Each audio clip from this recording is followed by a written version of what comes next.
अब यहाँ पे हम प्रैक्टिकल देखेंगे कि जो हमारे इनबिल्ट फंक्शन है काय में, पाइथन में, वो उनका इम्प्लीमेंटेशन कैसे होगा। तो सबसे पहले हम एक वेरिएबल लेंगे ए नाम का और उसको कोई भी वैल्यू असाइन कर देंगे। जैसे कि हम अभी इंटीजर वैल्यू दे रहे हैं, 0 नहीं 8 देते हैं। उसके बाद जैसे ही हम एंटर प्रेस करेंगे उसने इसको फैच कर लिया कि हमने एक a इक्वल टू 8 दिया है। a क्या है, हमारा वेरिएबल है जिसमें हमने वैल्यू असाइन की है 8।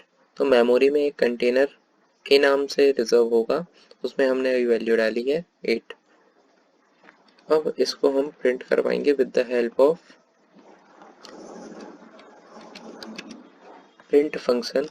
प्रिंट फंक्शन है तो वहाँ पैरेंथेसिस आएगा, वहाँ हम अंदर लिख देंगे a, देन एंटर करेंगे। जैसे ही हम, तो इसने प्रिंट कर दिया a वेरिएबल को जिसमें वैल्यू असाइन थी 8। नाउ हम चेक करेंगे इसका किस टाइप का ये वेरिएबल है।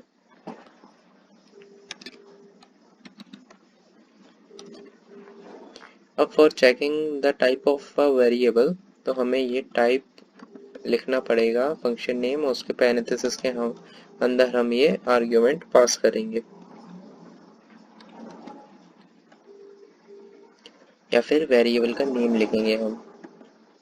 तो ये किस टाइप की आ गई, क्लास इंट। ये इंट एक ऑब्जेक्ट है जो कि इनसाइड किसके है, क्लास के, क्लास इंटीजर के। ये जो टाइप है वेरिएबल का, क्योंकि everything in Python is a object और object is a blueprint of class.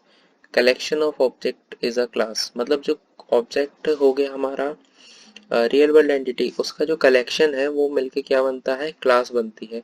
तो ये इंट नाम का ऑब्जेक्ट किस क्लास के अंदर है, इंटीजर क्लास के अंदर है। या फिर इसकी जो डोमेन क्या है वो इंटीजर टाइप है। सीधी बात, आप इतना ही समझो अभी, बाकी चीजें बाद में समझेंगे। अब इसका एड्रेस अगर देखें कि ये कहाँ स्टोर हुआ है मेमोरी में, तो उसके लिए हमारा दूसरा प्रिंट इनबिल्ट फंक्शन है जो कि आईडी करके है।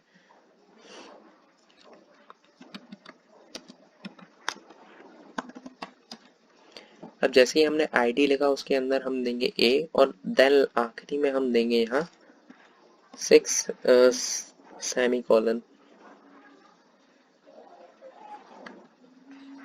देन जस्ट एंटरिंग और प्रेसिंग एंटर, ये हमें इसका एड्रेस दे देगा कि मेमोरी में ये जाके कहाँ सेव हुआ है। तो ये हमें ID function with the help of ID function है, और जो हमारा थर्ड प्रिंट इनबिल्ट फंक्शन है वो प्रिंट है। So that's all about this video.